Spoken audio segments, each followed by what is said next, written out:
All right, everybody, welcome to Coffee for Closers. Alex Wellings here with another episode. Jacob, we are on a roll. We're spitting them out. We can't stop putting them out. Well, we can, but we won't stop. We did for we a did time. stop. We did stop for a while.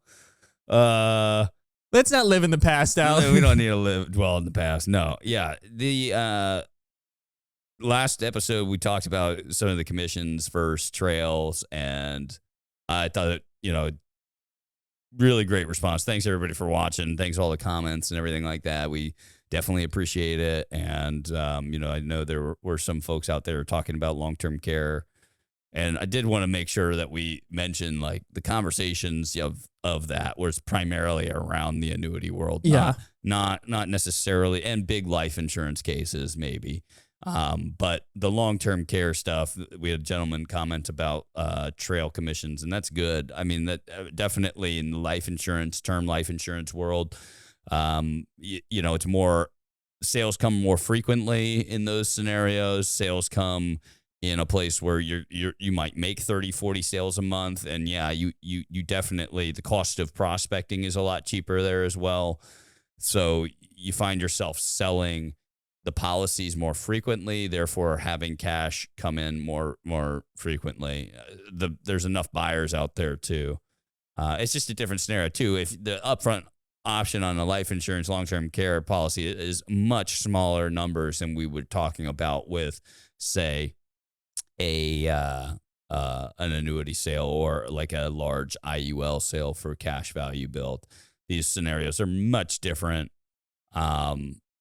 Anyway, so yeah, there's definitely circumstances where trail commissions make sense for that industry model and everything like that. So let's try not to get too far into the weeds on those things. Anyway, so this week I want to talk about the world of virtual appointments, which is interesting because, we talk about it a ton, right? And we've done it for a really long time, and I don't want to bore everybody with just another episode about, oh, this is how you do virtual appointments. But I do want to just talk a little bit about just some findings that we've had when it comes to the virtual world and kind of this ideal space that we found ourselves in.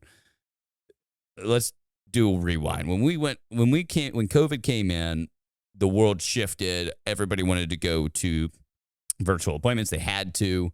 There were some people that did very well in this. Niche markets did very well in this. Anywhere where you could almost have like a good reason why you would be virtual, why you might be from states away. Those all made sense. Even local marketing in the COVID era, if I remember, everything was so shut down.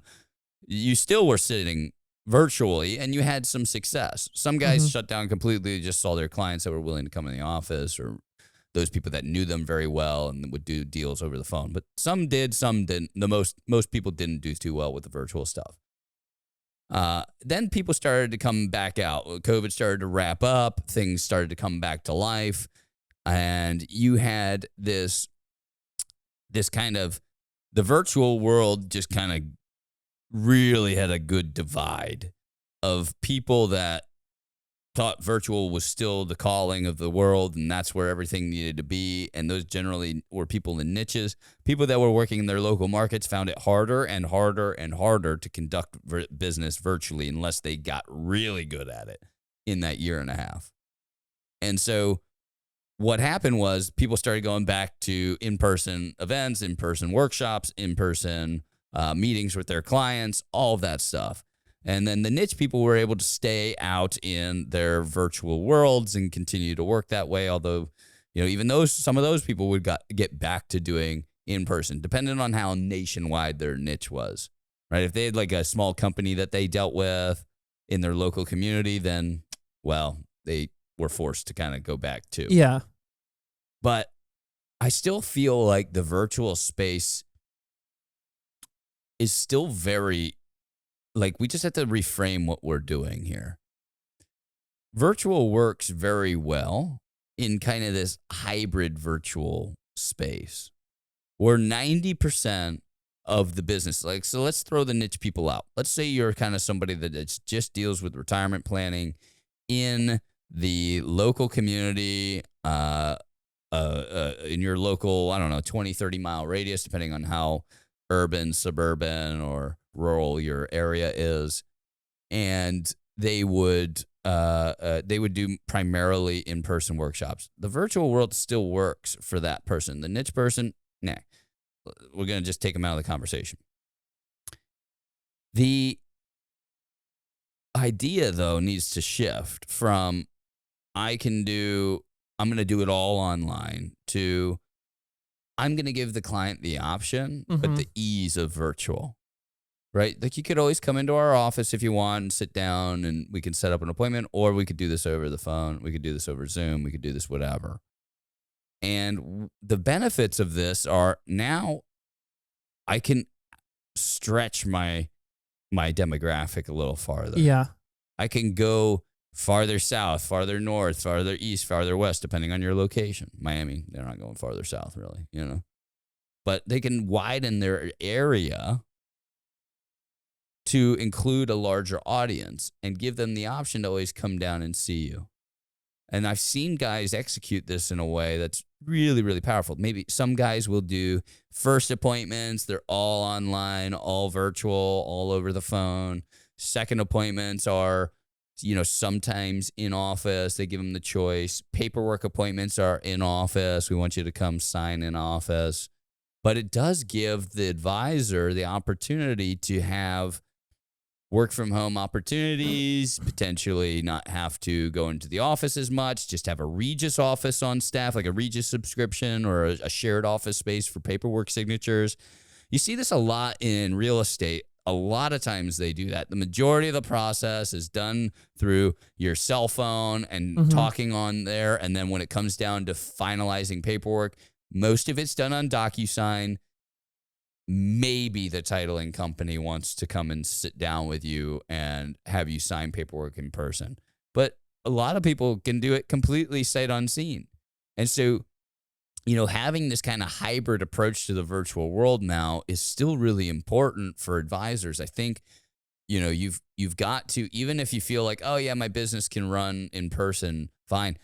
I've seen advisors almost double their prospecting pool, double their top of funnel marketing because they went to a semi-virtual model where, for instance, we live, a lot of people might not know this, but Coffee for Closers is filmed and we have a retail shop. We operate in the financial space too.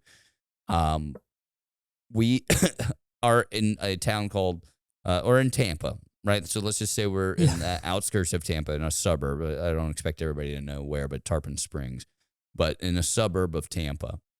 And our marketing would be kind of just in this Tampa Bay area. But now in this semi-virtual model, we can go as far and as wide as Orlando.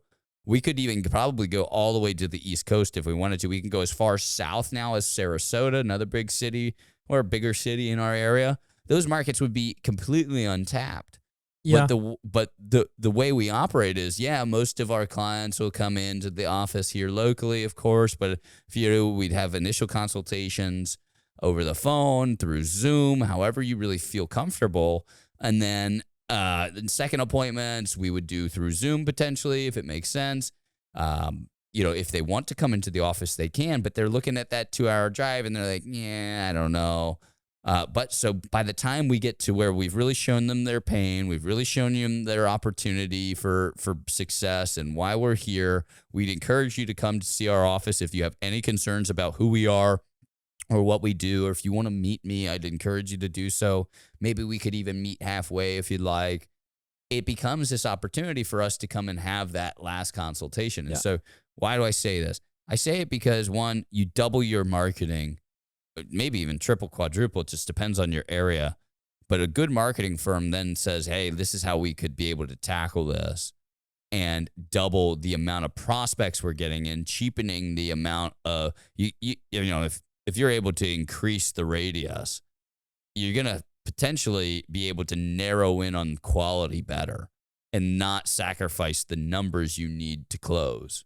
Does that make sense? Yeah. So if I can increase my range to include another few 100,000 people in my demographic, And then I say, I'm going to tighten it back up to constrain it a little more just to my most ideal type of prospects. And then I say, okay, well, now I've got a smaller demographic again, maybe even closer to what I originally had, but it's a higher quality type of prospect. I'm, one, going to increase my closing rate potentially, but two, even if I don't, I've got better quality coming in across the board and potentially better assets to be able to roll. And, again, I guess even that should increase your closing. Yeah. This is also very similar to when we talked about asset mentors.